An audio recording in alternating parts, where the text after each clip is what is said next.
is good, YouTube? Quinn Wade Basketball Analysis coming to you with a quick video. I wanted to let you guys know I got some new merchandise available, not just t-shirt anymore. I got different type of t-shirt, different type of shirts and logos that you can purchase on my spread shirt, and also hoodies now. We have expanded and added more to the channel and more merchandise for the brand. Thanks for supporting. It will be in the description and the links will be in the comment section below. Thanks for helping me and supporting the movement. Quinn Wade Basketball Analysis. I'm going. What is good, YouTube? Quinn Wade Basketball Analysis coming to y'all with a quick video. Today we're going to talk about 5 players I personally think can be all-stars or almost at an all-star level. They need to critique and master a couple more things to get them to the next level as players. And once they do that, they're going to be able to become some of the best players in the league, top 15, top 20. Some can go even higher than that, depending on how much they work on it, how much things they pan out and smooth out with their game. But these guys have proven that they can play at the NBA level. Most of them have proven that they can be starting caliber players already. Now it's just about taking that next leap and really mastering your skills and pushing yourself to get what you deserve, which is the accolades that come with being great and also team success. And a lot of these players already have team success, but they don't have that championship success, which means they're going to have to do their part and push themselves into another level so that way they can be at a championship level. But this isn't in order. This is just 5 players randomly that I think has next up, and I think a lot of us going to agree with this. And if you don't, you can always leave that in the comment section below and we can talk about it, or at the same time, I do read all the comments. Shai Gilgeous, this is a guy that's very popular. A lot of us thought he could be good coming out of the draft. He was more of a project, not really being able to shoot consistently. Really wasn't the best athlete, wasn't the best scorer coming out of college. More of a guy that had to develop and really pan out his shooting ability, his handling ability, and his finishing ability. But what we did see as a rookie, he was able to play his game. He was able to pick his spots when to score. He was able to find holes in defenses and just play smart. He's a well-paced player. He knows what he can and he can't do, and he just loves penetrating and always putting pressure on the defense when he's probing. And one thing I like about Shai is he really upped his scoring from 10 points to 19 points. The biggest difference is he took more shots just because they relied on him more than they relied on him with the Clippers. He played more minutes. He played 26 minutes with the Clippers. He played 35 minutes with the Thunder. He's also shooting 14 shots per game to the 8 that he shot last year. He's shooting more threes, but he's shooting 35% on them, which is league average and where you want to be at or higher. He's giving you 80% from the free throw line again. He's giving you double the rebounds, 2.8 last year, this year 6.1. 3 assists is the same, and the 19.3 points per game, showing that he can be a decent scorer. I thought that he'd be a 25-5 type of guy, and he's almost living up to that hype, averaging almost 19, 6, and 3. But if Chris Paul does move or he's not around long term, I can see Shai Gilgeous getting more shot attempts than he is now and more ability to play, make, and create for others because the ball and the usage will be there, and that will inflate his numbers, which could help him get to an all-star game if his team continues to win. And Billy Donovan has found a way to play him, Shai, and Shai, Chris Paul, and Schroeder all together and find ways to get the best out of that type of lineup, even though they're going small. But the best part about Shai is he has the handle and the creativity, enough of it, to really be a point guard or a shooting guard or a forward, just because he has the length and the size to defend and guard those positions. Plus, he's a guy that likes to compete, and he doesn't mind guarding people bigger. He doesn't mind guarding people stronger, and he has the size and enough mobility to guard the guys that are smaller. So this is a great pickup for the Thunder. He has really accelerated his growth this year and really showing that he's a guy that can potentially be something very, very special in the future. And he was a guy that once we seen the trade go through, everybody said, yeah, Shai, he's going to be good. I think they got a good pickup. They got a future point guard or another 2 guard that can really be very high quality.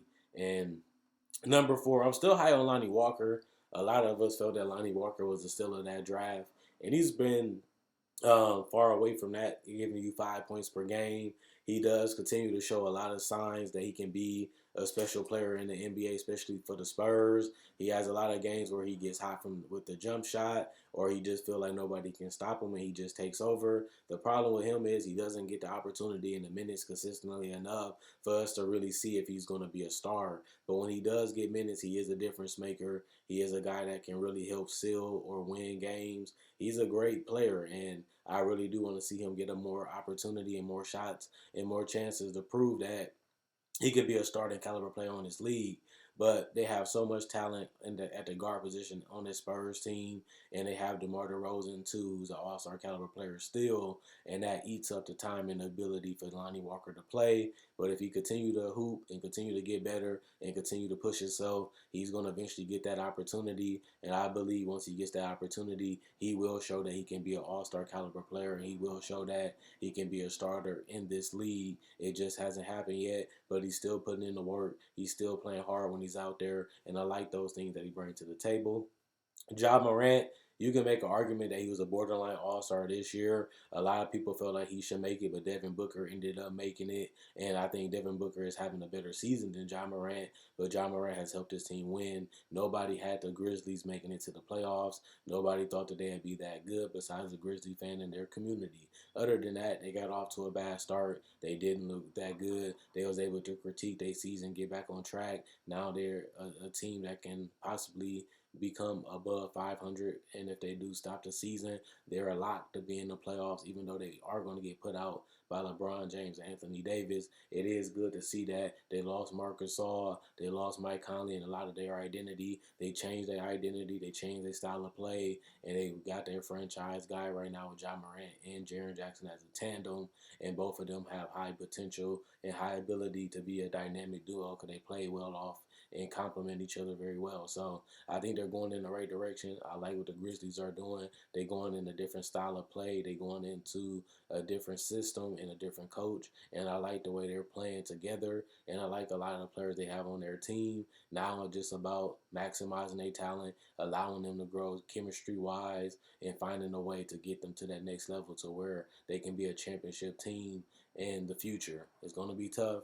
It's not going to be easy, and they're missing a lot of pieces. But at least they show that they can compete. At least they show that they're going to fight, and at least they're showing that they really love and enjoy playing a game of basketball, and they're willing to get better, and they're winning games at a young age. They lost a lot of their veterans and still been able to win a lot of games without them.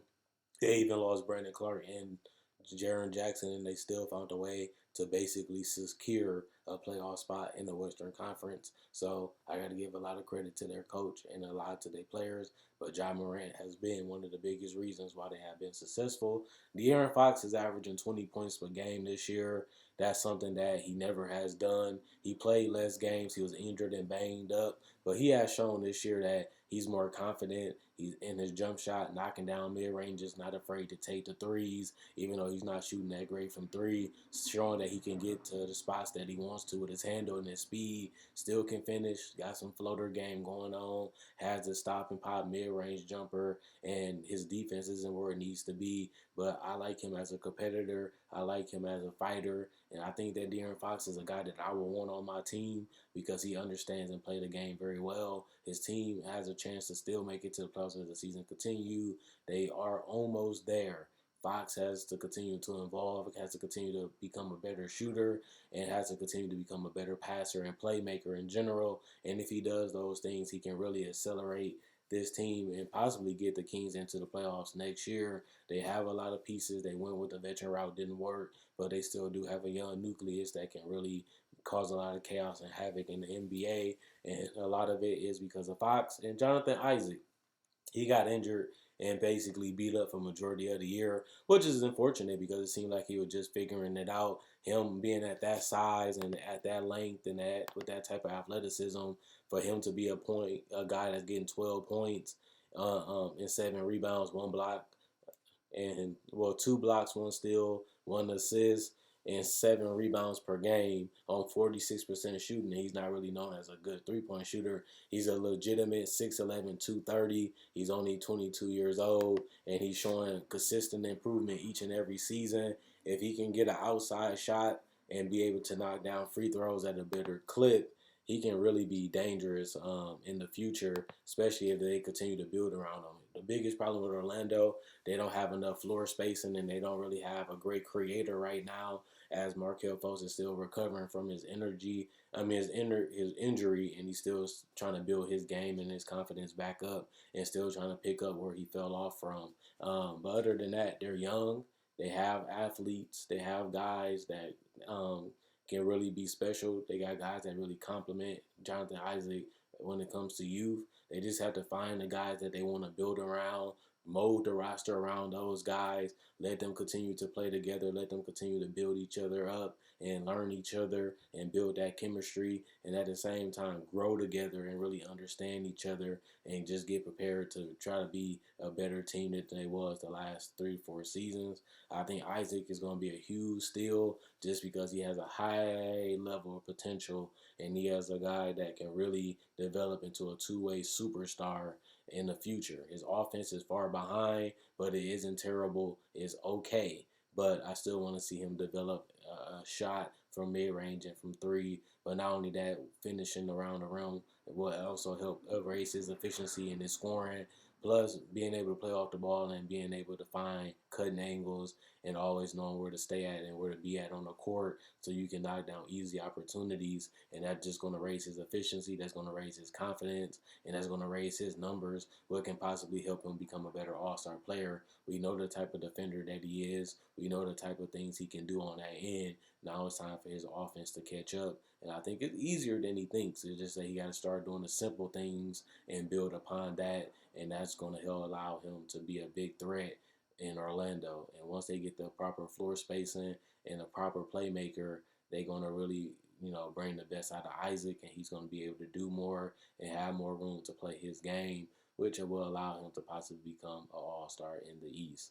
Other than that, let me know if you guys got somebody that I slept on or I missed. If you agree or disagree with my list, let me also know in the comment section below. I still got more videos for you guys to see as the season continue to be suspended. But other than that, if you're new to the channel, check out my Facebook page, analysisplayground.com. Link in the description, comment section below. Also, if you're new to the channel, check out my website, analysisplayground.com.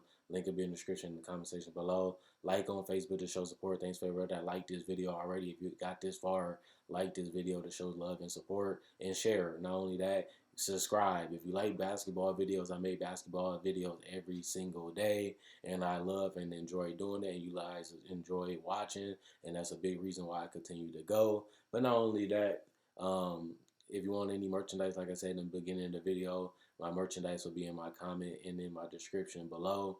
And other than that, Quinn Wade Basketball Analysis signing out. And let me know what you guys think about the list. And if you have your own list of guys that can break out that I missed, let me see that in the comment section below. And I do read every comment. And at the end of the day, I'm gone.